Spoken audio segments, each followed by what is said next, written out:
పాల్గొన మాసంలో వచ్చే పౌర్ణమి తిథి చాలా ఈ నెల మార్చి 14వ తేదీన పాల్గొన పౌర్ణమి తిథి ఏర్పడింది. ఇలాంటి శుభకరమైన రోజు మళ్ళీ మళ్ళీ రాదని వేద పండితులు చెబుతున్నారు. పౌర్ణమి రోజున ఎన్నో శుభగడియలు ఏర్పడబోతున్నాయి.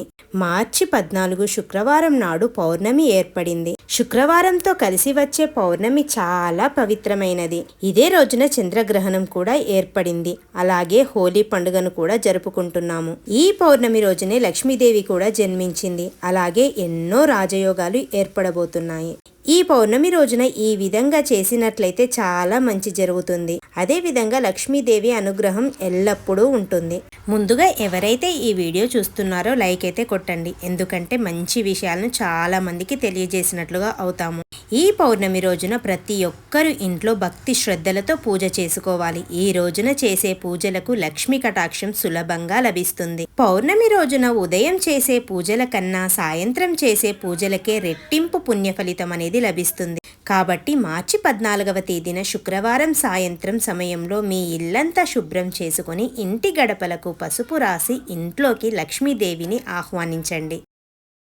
లక్ష్మీదేవి పటాన్ని గులాబీ పూలతో అలంకరించుకొని ఇంట్లో దీపారాధన చేయాలి. సంపదలకు దేవతైన లక్ష్మీదేవికి కొబ్బరికాయ అంటే చాలా ప్రీతి. కాబట్టి ఎవరైతే ఆర్థిక ఇబ్బందులతో బాధపడుతున్నారో అలాంటి వారు ఈ పౌర్ణమి రోజున మీ పూజ గదిలో ఒక కొబ్బరికాయని కొట్టి లక్ష్మీదేవికి నమస్కారం చేసుకుంటే ఆర్థిక సమస్యలన్నీ వెంటనే తీరిపోతాయి.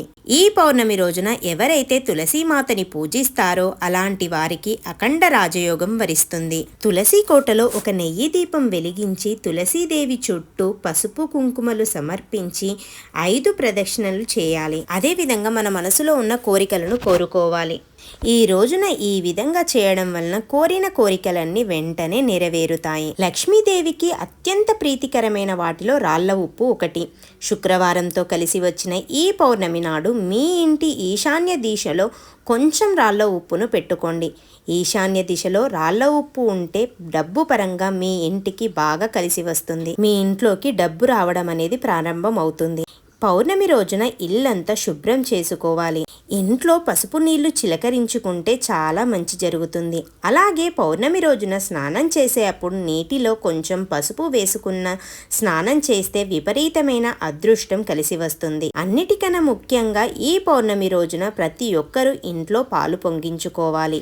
పాలను లక్ష్మీదేవి స్వరూపంగా భావిస్తాము. కాబట్టి ఈ పౌర్ణమి రోజున ఇంట్లో పాలు పొంగిస్తే ధనలక్ష్మి మన ఇంట్లోకి అడుగుపెడుతుంది. లక్ష్మీదేవి కన్నీళ్ల నుండి ఉసిరి చెట్టు జన్మించిందని నమ్మకంతో ఎంతో శక్తివంతమైన ఈ పౌర్ణమి రోజున ఉసిరి చెట్టును పూజించిన వారికి జీవితాంతం డబ్బు కొరత ఏర్పడదు. ఉసిరి చెట్టుకు ప్రదక్షిణలు చేసి ఉసిరి చెట్టును ముట్టుకొని నమస్కారం చేసుకుంటే చాలా మంచి జరుగుతుంది. ఆ లక్ష్మీదేవి అనుగ్రహం అనేది లభిస్తుంది. విపరీతమైన అదృష్టం కలిసి వస్తుంది. గోమాతలో 33 కోట్ల మంది దేవతలు నివసిస్తారు. కాబట్టి ఈ పాల్గొన పౌర్ణమి రోజున గోమాతకు ఆహారాన్ని తినిపిస్తే సాక్షాత్తు ఆ లక్ష్మీదేవికి పరమాన్నం తినిపించినంత పుణ్య ఫలితం అనేది లభిస్తుంది. లక్ష్మీదేవి ప్రత్యేకమైన ఆశీర్వాదాలను కూడా పొందవచ్చు. యాలకులకు ధనాన్ని ఆకర్షించే గుణం ఉంటుంది. కాబట్టి ఈ పౌర్ణమి రోజున ఒక 5 యాలకులను తీసుకొని వాటిని మీ ధనం ఉంచే చోట పెట్టుకోవాలి. ఈ విధంగా చేయడం వలన మీ ఇంట్లో ధనానికి ఎటువంటి లోటు ఉండదు. ఎవరి ఇంట్లో అయితే లక్ష్మీదేవి ఉంటుందో అలాంటి ఇంటిలో సిరి సంపదలకు లోటు ఉండదు. ఈ పవిత్రమైన పౌర్ణమి రోజున మీ ఇంట్లోకి లక్ష్మీదేవి అడుగు పెట్టాలంటే మీ ఇంటి ప్రధాన ద్వారం పైన పసుపుతో స్వస్తిక్ గుర్తును వేయండి. ప్రధాన ద్వారానికి స్వస్తిక్ గుర్తు ఉంటే లక్ష్మీదేవిని ఆహ్వానించినట్లే. సులభంగా మీ ఇంట్లోకి లక్ష్మీదేవి అడుగుపెడుతుంది. లక్ష్మీదేవిని సులభంగా ప్రసన్నం చేసుకోవాలంటే ఈ పౌర్ణమి రోజున ఒక శక్తివంతమైన మంత్రాన్ని జపించాలి. ఆ మంత్రం ఏమిటంటే ఓం శ్రీ లక్ష్మీదేవియే నమః. ఈ మంత్రాన్ని 11 సార్లు జపించి లక్ష్మీదేవికి నమస్కారం చేసుకుంటే మీ ఇంటిపై లక్ష్మీదేవి అనుగ్రహం ఎల్లవేళలా ఉంటుంది. మనము బీరువాని లక్ష్మీదేవి స్వరూపంగా భావిస్తాము. కాబట్టి ఈ పౌర్ణమి రోజున బీరువాని శుభ్రంగా తుడిచి కుంకుమ బొట్టు పెడితే చాలా మంచి జరుగుతుంది. ఈ రోజునే చంద్రగ్రహణం కూడా ఏర్పడబోతుంది.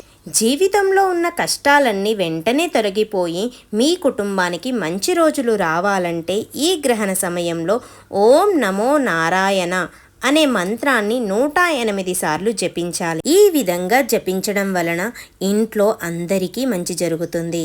అదే విధంగా అనారోగ్య సమస్యలతో బాధపడుతున్న వారు ఈ గ్రహణ సమయంలో మహామృత్యుంజయ మంత్రాన్ని జపిస్తే అనారోగ్య సమస్యలన్నీ వెంటనే తొలగిపోతాయి. తాబేలును విష్ణు స్వరూపంగా భావిస్తాము కాబట్టి ఈ పౌర్ణమి రోజున విష్ణు స్వరూపమైన తాబేలు విగ్రహాన్ని తెచ్చుకొని మీ పూజా గదిలో పెట్టుకుంటే సకల ఐశ్వర్యాలు కలుగుతాయి. విష్ణుమూర్తి ఉన్న చోట లక్ష్మీదేవి కూడా కొలువై ఉంటుంది కాబట్టి పౌర్ణమి రోజున తాబేలు విగ్రహాన్ని తెచ్చుకుంటే త్వరలోనే అంతా మంచి జరుగుతుంది. ఈ పౌర్ణమి రోజున చేసే దానాలకి ఎక్కువ రెట్టింపు ఫలితం అనేది లభిస్తుంది. పౌర్ణమి రోజున చేసే ఏ చిన్న దానమైనా సరే 1,000,000 రెట్ల పుణ్య ఫలితం అనేది లభిస్తుంది. సకల దేవతల అనుగ్రహం లభిస్తుంది. అందువలన పౌర్ణమి రోజున పేదవారికి దానం చేస్తే చాలా మంచి జరుగుతుంది. ఆ అమ్మ అనుగ్రహం అనేది లభిస్తుంది. ఈ విధంగా ఈ పౌర్ణమి రోజున లక్ష్మీదేవిని పూజించుకొని అందరికీ ఆ లక్ష్మీదేవి అనుగ్రహం లభించాలని కోరుకుంటున్నాను. ఈ వీడియో కనుక మీకు నచ్చినట్లయితే లైక్ చేయండి, షేర్ చేయండి, కామెంట్ చేయండి. మరిన్ని ఇటువంటి మంచి వీడియోల కోసం నా ఛానల్ని అయితే సబ్స్క్రైబ్ చేసుకోండి. ఓం నమ శివాయ. శ్రీమాత్రే నమః. ఓం లక్ష్మీదేవియే నమః. ఓం నమో నారాయణాయ నమః.